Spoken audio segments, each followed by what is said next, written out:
afay leen ma asalaamaaleykum askanu département de Pikine asalaamaaleykum waa Djiddah Thiaroye Kaw waaw maa ngi nuyu ku nekk turam nuyu ku nekk santam am tey l'honneur le plaisir ma dalal fii ci Djiddah Thiaroye Kaw journaliste yi pour waxtaan ak ñoom leeral ci dossier élection département de Pikine ñu am beaucoup de plaisir tey di dalal fii bépp suñu naataangoo li naan l'opposition li ci ëpp solo tey accepté nañu suñu invitation ñu ñëw ànd ak ñun moo tax ni ko maître Serigne mu waxee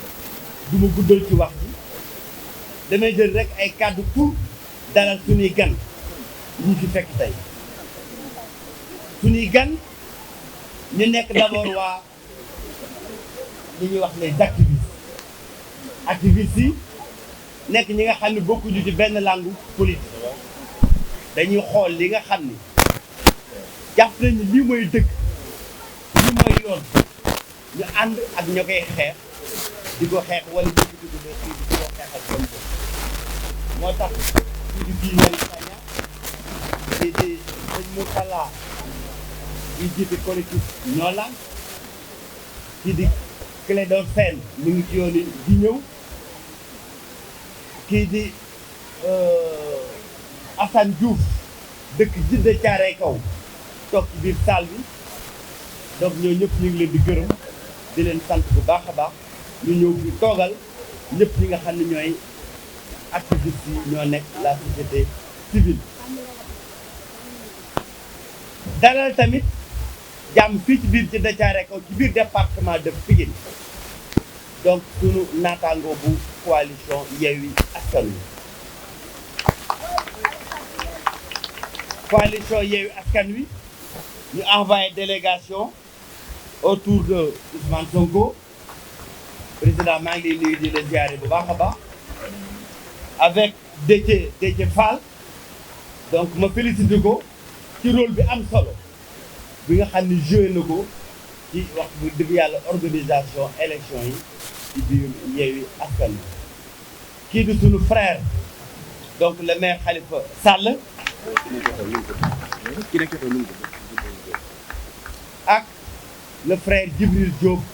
ñoom ñëpp ñu ngi leen di nuyu di leen jaare bu baax a baax ñuy délégation Yewwi Askan Wi nga xam ne ñoom ñoo leen fi teewal donc wàllu askan wi également envoyé fi délégation boo xam ni ko ko jiite mooy le président Mamadou Lamine Diallo di président Tekki di coordonnateur électoral bu Yewwi bu coalition Wallu ak mon frère Mayoro Faye donc di secrétaire général adjoint du parti démocratique sénégalais ak ma terminé sur mon grand frère Doudou Wade ñu toog sama wet ñoo fi également au nom de la coalition Wallu donc may beral nuyoo maître El Modou li nga xam ne tey moo fi toogal le collectif des 4 avocats nga xam ne moom la coalition Wallu jiital pour ñoom la mandaté pour ñu défendre donc dossier bi au niveau de la cour d'appel may annoncé ne dossier boobu déposé nañ ko démb mu nekk dossier boo xam ni El Modou dina ci ñëw peut-être yenn détails dañoo jóge ci élection de ville yi ci département de Pikine ñun ñu jot les PV qui proviennent pratiquement de l'ensemble des bureaux de vote def suñuy calcul sur la base de ces PV yu jóge ci bureau de vote gis ni rawee nañu coalition Benno Bokk Yaakaar plus de 2045 voix ñu ni gagné nañ l'affaire est pliée parce que résultat yi bañ koy wax ci procès-verbaux yi jógee ci bureau de vote yi lañ ko basé woo dans le même temps ñu am ñuy bàyyi xel di bàyyi nopp ci les travaux de la commission départementale de recensement des votes ñuy avancer ñuy gis ni au fur et à mesure que ñoom ñu ngi dépouiller avance de 2045 voix bi ñu amoon mi ngi fondre di fondre ba à la fin ñu gis le président de la commission de recensement des votes proclamer une victoire surprenante de Benno Bokk Yaakaar mais yàlla may ñu suivroon travaux yi de manière très très minutieuse et c'est l'occasion donc ñu féliciter suñu représentant ya fa nekkoon. C'est aussi l'occasion ñu féliciter les 12 candidats que nous avions dans les 12 communes du département de Pikine parce que dossier bi du dossier Cheikh Dieng kese dossier wu d'abord le wàllu du département de Pikine la xañ na dañoo jiital Cheikh Dieng mais 12 communes yi nga xam ne ñu ngi ci biir département de Pikine la cay Cheikh Dieng moo leen ci donc ñu bëgg féliciter leen ci taxawaay bi nga xam ne am nañ ko ci campagne électorale bi mais également dossier bi mu commencé ba léegi ñu ne ma du Cheikh Dieng du sa combat yow rek ku mel ni Mame Diarra Fam ku mel ni honorable Marie Sow Ndiaye ku mel ni Djibi Sow mi ku mel ni le frère Alioune Sy bu Dalifort taxawaay bi ñu ci am man sax amul ma ko kon c'est l'occasion ñu féliciter toutes les 12 communes du département de Pikine ci seen taxawaay man ak ñoom ñoo ànd tey di leen dalal fii ci sujet wu coalition wàllu bu de Thiaroye donc biñ gisee la coalition le président de la commission départementale de recensement des votes proclamer ay résultats à la surprise générale mu jox coalition Benno Bokk Yaakaar victoire ñu ne ko dinañ leen bët lan moo tax ñu dellu ci procès verbaux yi gis si ay irrégularités yu bare ci travaux de la commission benn ñu gis ni dafa am un trafic des voix yu doon jóge ci commission départementale de recensement des voix muy lu garaaw président man ne dans telle commune dans tel centre de vote dans tel bureau de vote coalition wàllu am na fa 10 voix alors que coalition wàllu 13 voix la fa am coalition Benno Bokk Yaakaar mun am na fa 15 voix alors coalition Benno Bokk Yaakaar 8 voix la fa am loolu dañ ko def dans plusieurs bureaux de vote parce que li dul am souvent dañoo jël le soin moom bi muy proclamer résultats yi en commission ñu doon jël note la mu doon wax comparer la mu wax ak la nekk ci PV yi jóge ci bureau yi gis ni donc dafa am un trafic donc du président commission bi def foofu te li ñuy wax dafa am dafa firndéem dafa yomb ndax PV ñun yi ñuy sukkandiku ñu mi ngi en notre position donc ñu jëlee ko ci bureau de vote gis également beneen façon trafic boo xam ni def nañ ko ci organisation élection yi ñëpp a xam ni coalition Yewwi Askan Wi nekkul woon candidat au scrutin de ville ñëpp a xam ni IPD nekkul woon candidat au scrutin de ville mu am ay bulletins de vote yoo xam ni ñu doon organiser vote bi coalition Yewwi Askan Wi coalition IPD ak yeneen coalition yu nekkul candidat au scrutin de la ville dañoo dugal seeni bulletins